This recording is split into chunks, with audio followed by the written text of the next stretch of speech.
ঝিনাইদহ জেলার মহেশপুর উপজেলার ঐতিহ্যবাহী দত্তনগর কৃষি ফার্ম। এটি একটি কৃষিভিত্তিক সাম্রাজ্য, যা বয়ে এনেছে ইতিহাস, প্রকৃতি আর মানুষের গল্প। আজ আমরা জানব এর অতীত, বর্তমান এবং ভবিষ্যৎ সম্ভাবনার এক অনন্য যাত্রা সম্পর্কে। দত্তনগর কৃষি ফার্মের প্রতিষ্ঠা 1940 সালে। এই বিশাল জমির নামকরণ করা হয় হেমেন্দ্রনাথ দত্তের নামে, যিনি ব্রিটিশ আমলে সেনাবাহিনীকে কৃষিপণ্য সরবরাহ করার বিশাল দায়িত্ব পালন করতেন। অবহেলিত এই সীমান্ত অঞ্চলে তিনি তৈরি করেছিলেন একটি পূর্ণাঙ্গ কৃষি ও পশুপালন ব্যবস্থা, যা পরবর্তীকালে এশিয়ার অন্যতম কৃষি গবেষণার কেন্দ্র হিসাবে পরিচিতি পায়। 1948 সালে সরকার দত্তনগর ফার্ম অধিগ্রহণ করেন। পরে 1962 সালে ফার্মটি বিএডিসির হাতে হস্তান্তর করা হয়। তারপর থেকেই দত্তনগর কৃষি ফার্ম সরকারি ব্যবস্থাপনায় পরিচালিত হচ্ছে। প্রায় 3000 একর আয়তনের এই ফার্মের মধ্যে 2500 একরই চাষযোগ্য জমি। এখানে 5টি ফার্মের মাধ্যমে সকল কার্যক্রম পরিচালিত হয়। ফার্মগুলো হলো গোকুলনগর, পাতিলা, মথুরা, করিঞ্চা ও কুশাডাঙ্গা।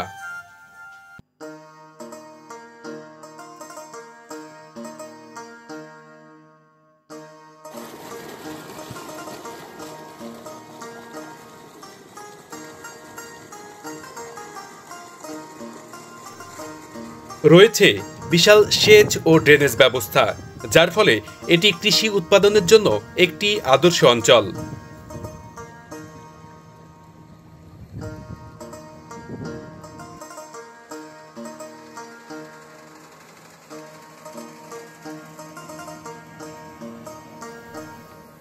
এখানে এখন ব্যবহৃত হচ্ছে আধুনিক কৃষি প্রযুক্তি।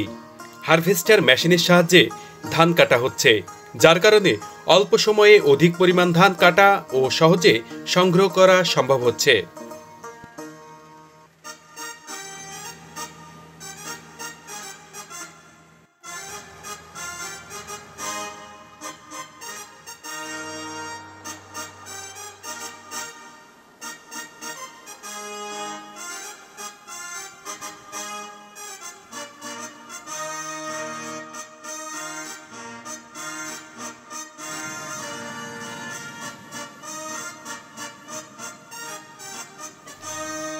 রয়েছে অত্যাধুনিক পদ্ধতির ধান বাছাই মেশিন, যেখানে হাতের স্পর্শ ছাড়া ধান বাছাই ও ধানের গ্রেডিং সম্ভব হচ্ছে। যান্ত্রিকভাবে হচ্ছে সংরক্ষণ ব্যবস্থা। প্রযুক্তিগত উন্নতি দত্তনগরের উৎপাদন ক্ষমতাকে বহুগুণে বাড়িয়ে দিয়েছে।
যন্ত্র আসলেও কৃষকই দত্তনগরের প্রাণ।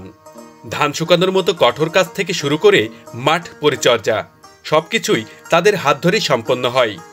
তাদের অভিজ্ঞতা, পরিশ্রম এবং মাটির প্রতি ভালোবাসাই এই ফার্মটিকে টিকিয়ে রেখেছে। দত্তনগর কৃষি ফার্ম এখন দেশের একটি প্রধান বীজ উৎপাদন কেন্দ্র।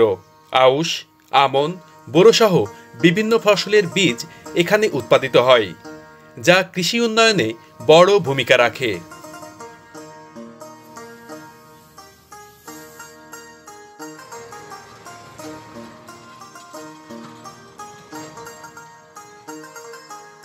আপনারা কোন কোন ধরনের কাজগুলো করে থাকেন? আমরা ফার্স্টে পাতো খোলা করি, তারপরে বীজ ফেলি, বীজ ফেলি তারপরে পাতো দিয়ে খেয়ে আনা হয়ে যায়, এখন আমরা লাগানো শুরু করি।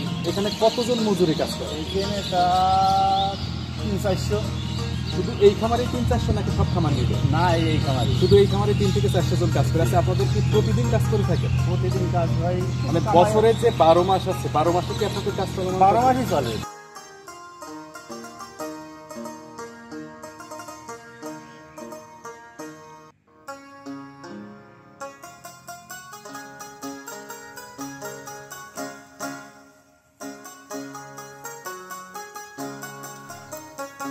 মাঠে বিচরণ করতে দেখা যায় গরু ও মহিষ।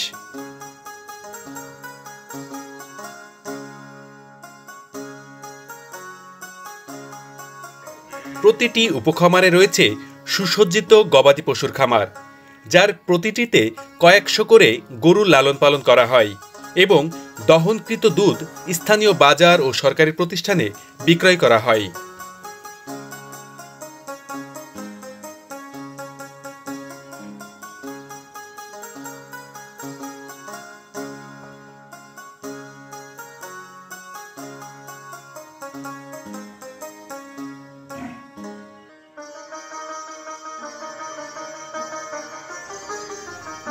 জমি সুন্দরভাবে প্রস্তুতের পরে বিভিন্ন ধানের বীজ প্লট আকারে পরীক্ষামূলক রোপণ করা হয়।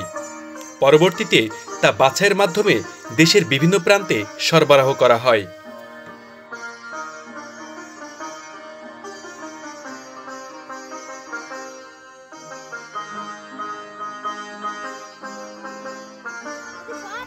দত্তনগরের মাঠ, বিল আর খাল আজও স্থানীয় শিশুদের খেলার জায়গা। বিলে জাল ফেলে মাছ ধরা, ধান খেতে দৌড়ানো, এ যেন এখনো অবিকল গ্রামীণ বাংলার ছবি।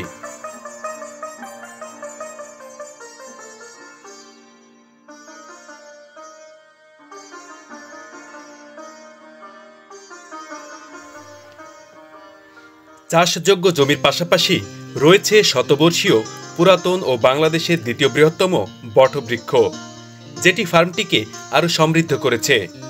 এটি শুধু ছায়াযুক্ত শীতল স্থান নয়, বিভিন্ন সাংস্কৃতিক প্রেক্ষাপটেরও কেন্দ্র বটে। কিছুদিন পূর্বে বাংলাদেশের জনপ্রিয় ম্যাগাজিন শো ইত্যাদির ঝিনাইদহ জেলার পর্বটি এই বটতলাতেই অনুষ্ঠিত হয়েছিল। কুশাডাঙ্গা বটতলা এটি গ্রামবাসীর জীবনের একটি অংশ, ইতিহাস, আড্ডা, স্মৃতি এবং সামাজিক মিলনস্থল।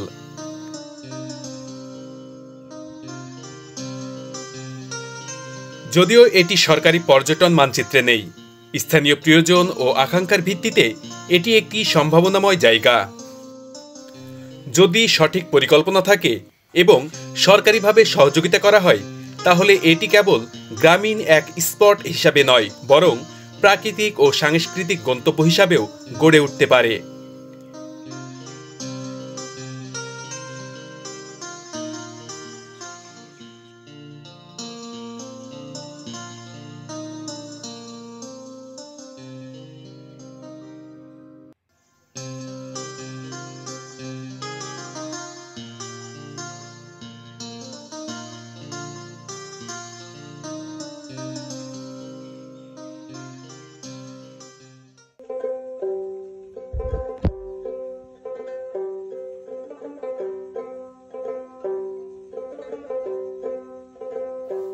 পাশে রয়েছে প্রাকৃতিক জলাধার উখরির বিল।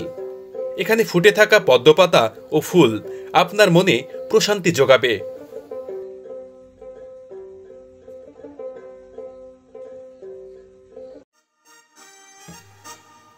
এখানে আছে প্রাথমিক ও মাধ্যমিক বিদ্যালয়। স্থানীয়দের দাবি, এখানে একটি কৃষি বিশ্ববিদ্যালয় প্রতিষ্ঠিত হলে গবেষণা, প্রশিক্ষণ ও আধুনিক কৃষির বিকাশ হবে আরও বেশি। দত্তনগর কৃষি ফার্ম বাংলাদেশের কৃষির ইতিহাস, বর্তমান ও সম্ভাবনার এক উজ্জ্বল আলো। মাটির শক্তি আর মানুষের পরিশ্রমে এই আলো চিরকাল প্রজ্বলিত থাকুক, এটি আমাদের প্রত্যাশা।